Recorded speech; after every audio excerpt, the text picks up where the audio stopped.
Hello, fourth graders from Mr. Schnabel's and Mrs. Hughes' reading classes. I'm going to read with you today part of a text that talks about volcanoes. This goes right along with stuff that we've already been reading about for the last week. We are trying to look at Earth and how it changes. And Earth changes naturally through something called natural processes. Last week, we read about the natural process, earthquakes. Today, we're going to be reading about volcanoes. Our overall question through all of this is, how do Earth's natural processes, like volcanoes and earthquakes, impact our lives? So we want to know, what do they do to our lives? When we were together last week, like I said, we learned about earthquakes, and we used academic vocabulary and words that we learned to describe those changes that happened from earthquakes. Those new words that we learned helped us understand those series, which is a step of things, of changes that caused all those tectonic plates on Earth to move, bump into each other, and create an earthquake. It also showed us that earthquakes can form new landforms, like the Himalayan mountains. That's an example of a constructive change because it built something. A lot like the word construction. Sometimes tectonic plates move and they make mountains. Well, today we're actually going to read another part of the text about volcanoes, and it's on pages 12 through 16. We're actually going to learn more about Earth's natural processes or series of changes. We're also going to learn more about tectonic plates and what else they do to the Earth's surface. But before we read, we're actually going to try to skim and scan the text so that we can notice what's going on before we start. What you'll see on the screen is the text volcanoes, which I can see by looking at it is an informational text, and it's a science text. But there are other things that I can notice just by looking at it. What can you notice? Take a minute and skim and scan. What do you see on the screen?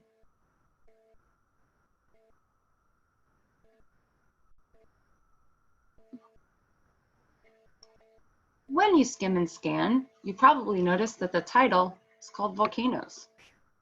So I can tell you right now, this is going to be a scientific text about volcanoes. I also noticed that because it's an informational text, there are other things on the page, like diagrams.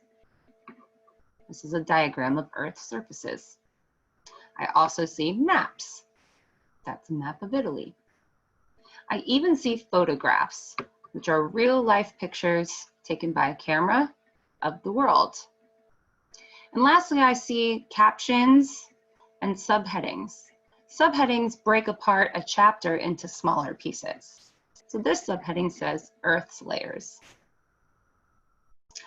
Our purpose for reading today, what are we trying to do? Well, when we read today, we're going to try and better understand how something like a volcano affects our lives.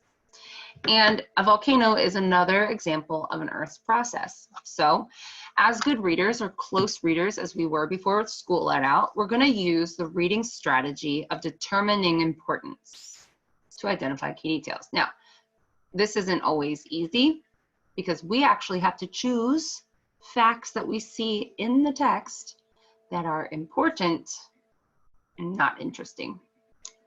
I will tell you volcanoes are very interesting, so there is a chance we're going to find a lot of interesting information, but is all of it important? That's what we have to do today. We have to determine if it's important.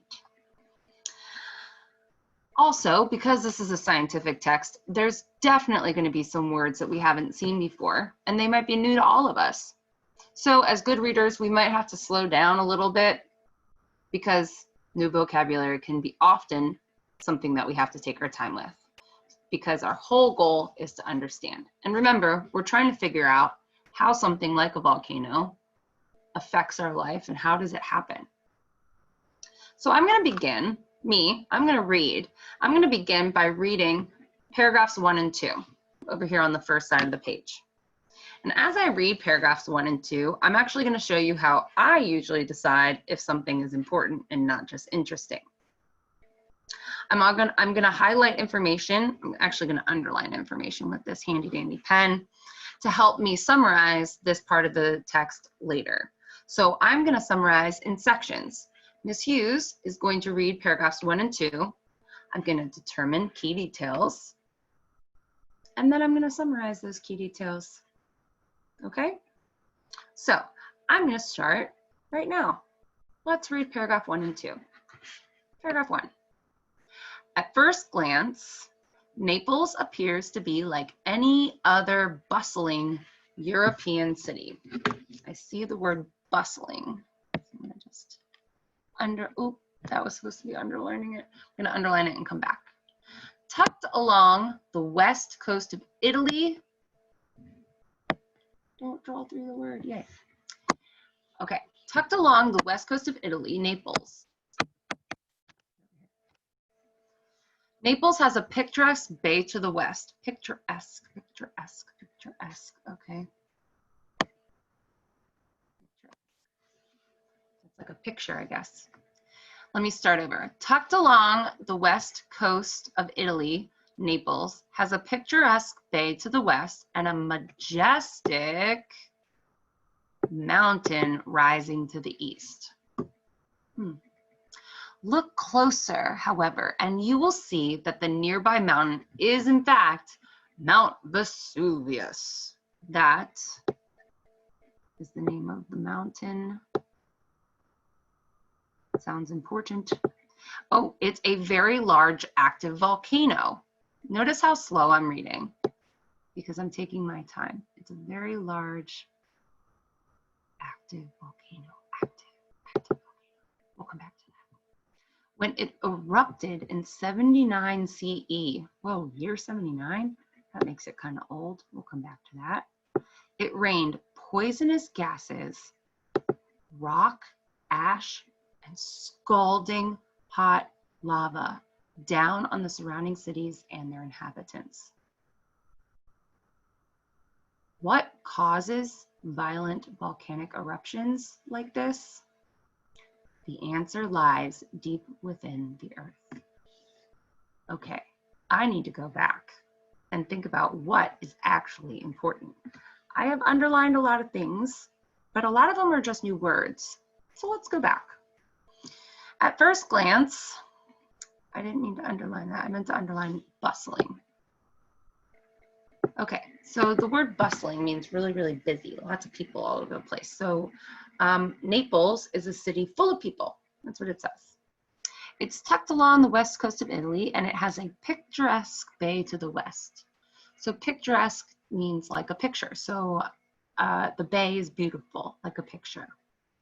And a majestic mountain rising to the east. So majestic would be kind of like magical, in which case it's also beautiful. So the author's trying to make us picture this beautiful place in our minds, full of people moving around.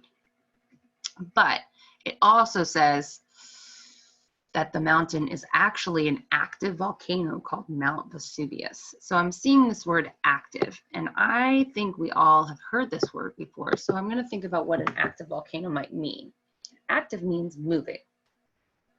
So if you're moving around, you're like lively, you're active, you're doing things.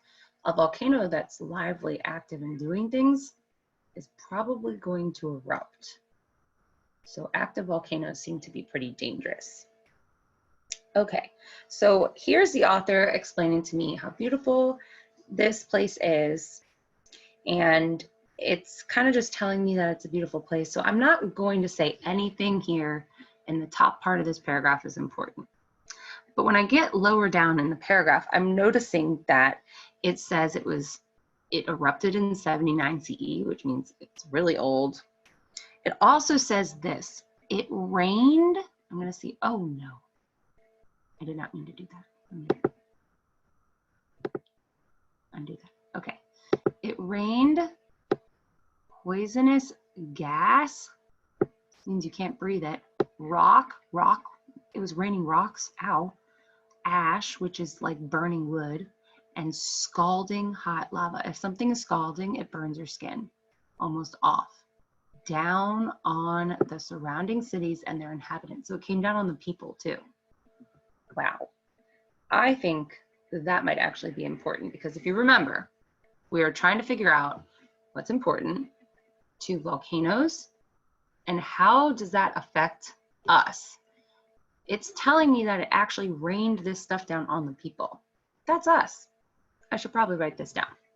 So I'm actually going to go back to my graphic organizer where I have spaces to write key details and spaces for my summary. So my first key detail, it says that text said that in, I think it said 79, CE just means now, so year 79, so 2,000 years ago. 79, Mount Vesuvius, what did it say? It said it rained poisonous gas, I should say gases, rock, ash, and scalding hot lava down on the, they said inhabitants, which I know just means people. And that was in paragraph, I'm going to label that I got it from paragraph 1. I think that's important. This explains like how a volcano is active. So if someone calls it an active volcano, this is what an active volcano does. And it tells me that it's affecting the people in this really beautiful place. So for me, when I'm asking how do volcanoes affect us, this is definitely an important fact. But it also said in paragraph 2 that there were some causes. It's asking what causes a volcano to erupt. Well, it says the answer lies deep within the earth. So if you remember, I'm trying to ask, what am I asking? I'm trying to ask, how do volcanoes happen and how do they affect us? I've already answered sort of how they affect us, but this is also kind of telling me it happens underneath the Earth's surface. I think this might be important, so I think I'm also going to include this as a key detail. So let me go back to my chart, and it says lies deep within the Earth. So this is from paragraph 2. I'm going to say, it was saying that volcanoes are caused by, and then it said something deep within Earth, which sounds really scary. Which, by the way, I think volcanoes are scary. Okay, I also should probably include that this is a volcano in Italy, since that's mostly the volcano it was talking about, and that this was an active. That's a vocabulary term that I think I need to include in my summary. So I'm done with paragraphs 1 and 2. So now I'm going to summarize. What was this about? Let me take all my key details and put them together using my synthesis skills. And I don't have to go looking in the text. All I have to do is look at the key details and pick some of those vocabulary terms that I know I need to say. So let's take a look. I know that I should probably include Mount Vesuvius, since that's definitely something we read about. I also think that it affected the people, inhabitants, by maybe hurting them. I know it's kind of old. That is a long, long time ago. I underlined Italy and active volcano because that's what it is. An active volcano is one that erupts. And it also was caused by something underneath the earth. So all I'm gonna do, and this is super easy because you're gonna help me do this for the next couple of paragraphs. All I'm gonna do is I'm gonna look at what I underlined. I'm not gonna look at all of it, just what I underlined. So I took a whole text, I narrowed it down to a couple sentences, and now I'm going to take those key words and make my own sentence. So I want to say that most of this was about Mount Vesuvius. I'm going to start with that word. Mount Vesuvius was, what was it? It was an old, oh, I should say active, old, active volcano. volcano in Italy. Since I underlined that, I should include that. Okay, so far I've said this word, I've said that it's old, I've said that it's active, and I said that it's Italy. So I have to include how it affected people and how it starts. Mount Vesuvius was an old active volcano in Italy that, oops, where am I typing? Sorry.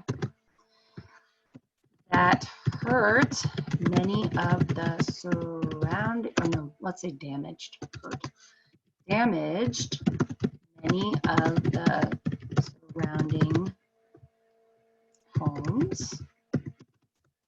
And let's say that volcanoes are caused by something deep in the earth. I think that's really important. So volcanoes are caused by something deep under the earth. Okay, that's it. I'm done. I wrote 2 sentences. Okay, now that's my summary so far. We're not done. So this next part, I am going to only talk for a little bit, and then you're going to have to try and use what we read to do your own. You're going to try and think what key details are important and which ones are going to help me write a summary. That's all. Okay, so I'm going to help you practice by reading with you because I do think that it's important I read it with you. And then when I'm done reading, I'm going to stop my video and you're going to try and do what I just did. Here we go. I'm going to start here with paragraphs 3, 4, and I'll turn the page to 5 and 6. Let's begin. Earth's layers. I can see in this picture, it looks like a bunch of layers. The surface of Earth is always changing because of its structure. Structure's how it's built. Earth is made up of 4 different layers: the crust, the mantle, the outer core, and the inner core. The crust or solid outer shell is the thinnest of the 4 layers, and it's the one we live on. So there are all these layers that make the Earth, and the one on the outside is called the crust, and we live on the outside of the Earth. The crust is formed from giant slabs or pieces of rock. Slabs are like plates. These plates, oh, there's the word, fit together like pieces of a jigsaw puzzle. This reminds me of what we read when we were talking about earthquakes. Together they float on another layer called the mantle. So you guys can see there's an orange and a red layer called the mantle. One's the upper, one's the lower. And the crust is made up of all these little plates that float on top of it. So I'm gonna think about some things here that might have been important and what might I have underlined.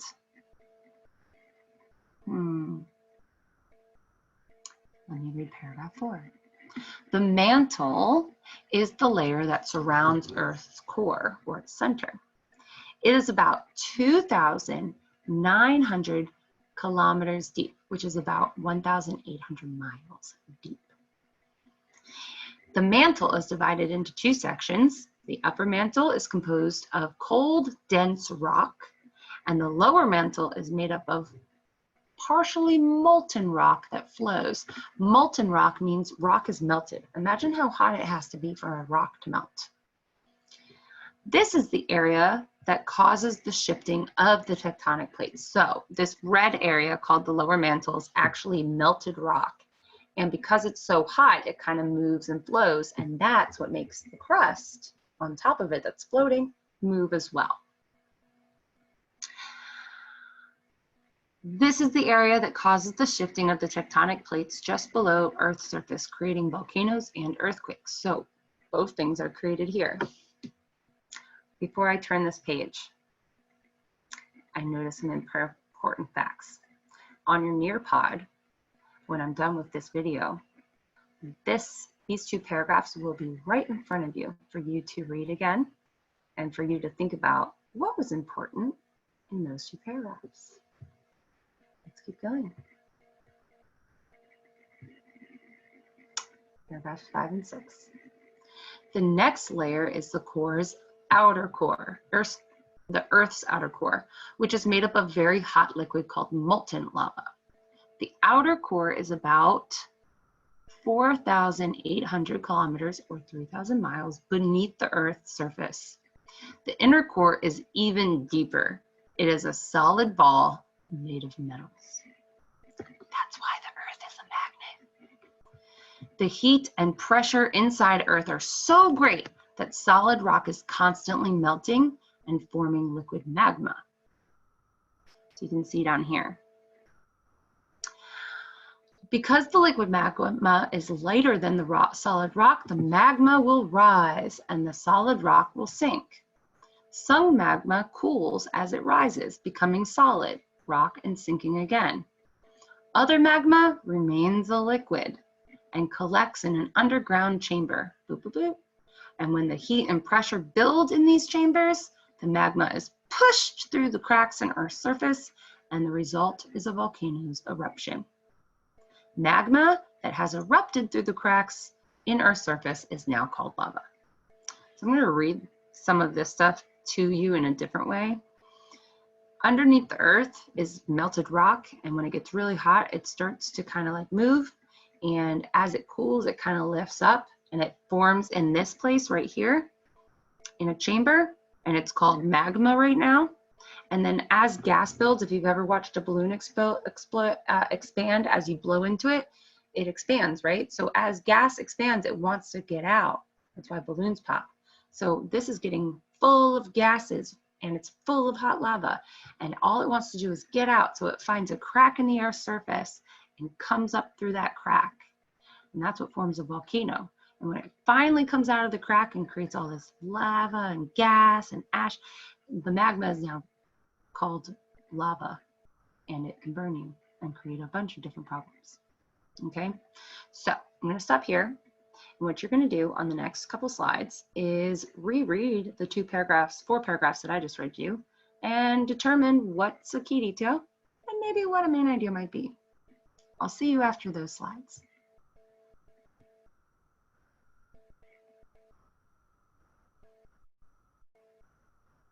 Once I figure out how to stop recording. There it is.